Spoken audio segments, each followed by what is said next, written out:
Olá pessoal, estamos chegando aqui no final do terceiro Simpósio Brasileiro de Biologia de Conservação. Eu estou aqui com a professora Alessandra Fidelis, da Unesp Rio Claro. Professora, antes da gente conversar um pouquinho sobre a sua palestra, que foi incrível, né, fala um pouquinho da sua trajetória, né, na biologia, do que você trabalha atualmente. Bom, eu sou bióloga formada pela Universidade de São Paulo e quando eu terminei o curso de biologia eu fui para a Alemanha no intercâmbio e acabei desenvolvendo meu mestrado e doutorado na Universidade Técnica de Munique, mas sempre com contato com o Brasil. Então todo o meu trabalho de campo era feito no Brasil e foi aí que eu comecei a trabalhar um pouco com o fogo, primeiro nos Campos Sulinos.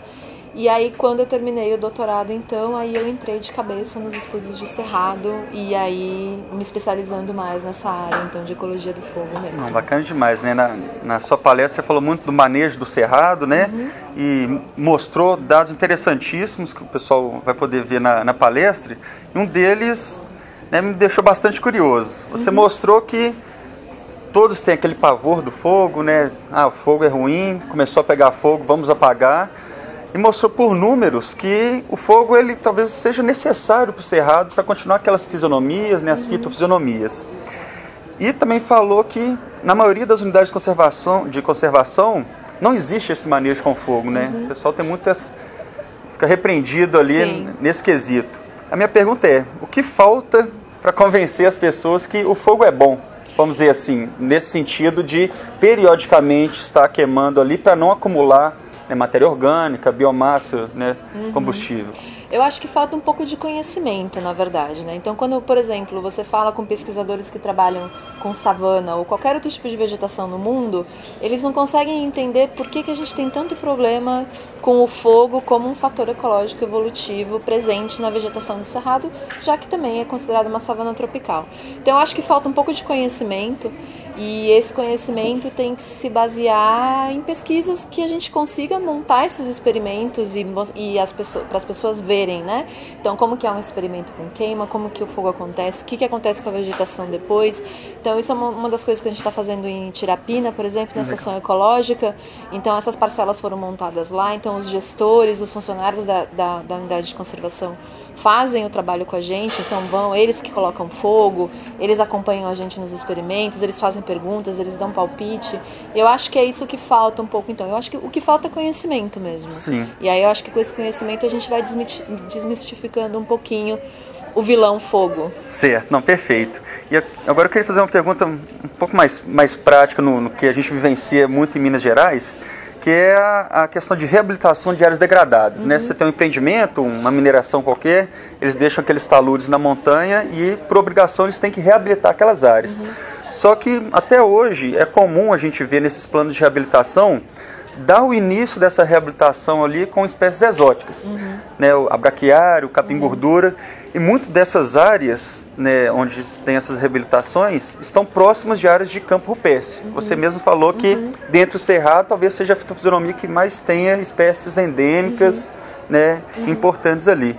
Então, qual seria, né, ou quais seriam os prejuízos de continuar até hoje com esse método de reabilitar uma área partindo de uma espécie exótica, porque ela vai ficar mais verde, mais rápido ali, né, toda essa ideia? Bom, toda espécie exótica, ela pode ou não se tornar uma invasora, e esse que é o grande problema. Quando eles usam braquiária, esse tipo de planta, elas são espécies exóticas que também são invasoras, ou seja, além delas não serem nativas daquele local, elas vão se espalhar e causar um impacto negativo na vegetação nativa. Então, tem que evitar o uso desses tipos de espécies. A gente já sabe hoje em dia que braquiária, principalmente a braquiária, ela é uma espécie que a gente não sabe se a gente vai conseguir controlar ela. Então, melhor não colocar ela no sistema, pensar em alternativas. Nós temos muitas espécies de gramíneas que a gente pode utilizar para substituir a braquiária. Então, eu acho que o que falta um pouco é a gente pensar em alternativas de espécies para começar essa reabilitação do sistema. Aí, nesse sentido, você imagina que um órgão ambiental, né, que está licenciando ou fiscalizando, eles precisam de maiores informações, de conhecimento, até para, nesse nível de discussão, de ver um projeto e falar, não, mas aqui vocês estão com espécie exótica, existem essa lista. Como é que você vê essa questão? Eu acho que é importante que os órgãos que estão dando a licença para esses tipos de reabilitação, eles tenham uma lista, pelo menos, de espécies que vão propiciar um perigo para aquele sistema caso essas espécies escapem daquele local, que seriam as espécies invasoras. Então existem listas já de espécies invasoras para o Brasil e que a gente sabe que são potencialmente ruins. Então já poderia começar por aí, pegar essas espécies e criar uma lista e falar, olha, a gente não quer que vocês comecem isso com esse tipo de espécie, não plantem essas espécies no local. Não, perfeito, né? Porque acho que partindo do órgão fiscalizador fica mais fácil de ter esse controle, né? Não, sem dúvida nenhuma. Não, legal demais, Alessandra. E para finalizar aqui a nossa conversa, você teria alguma indicação ou de um site ou de uma revista para quem, né, se interessou nesse assunto aí e quer se aperfeiçoar, se especializar? Olha, tem um volume da biodiversidade brasileira, que é uma revista do ICMBio mesmo, que ela está disponível na página do ICMBio, é só procurar. Se não me engano, foi o volume de dezembro de 2011 e agora vai sair um volume novo. Esse volume ele é específico para manejo de fogo em unidade de conservação. Então vários pesquisadores se reuniram e escreveram trabalhos sobre demais. Isso.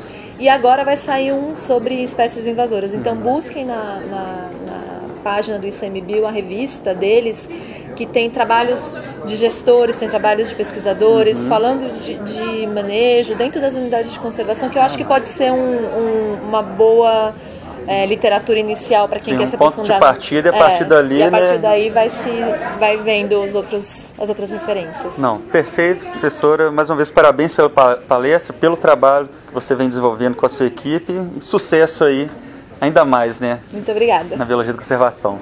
Então, pessoal, aqui a gente encerra, né, o simpósio de Biologia de Conservação. Em breve teremos mais notícias aí para vocês. Um abraço.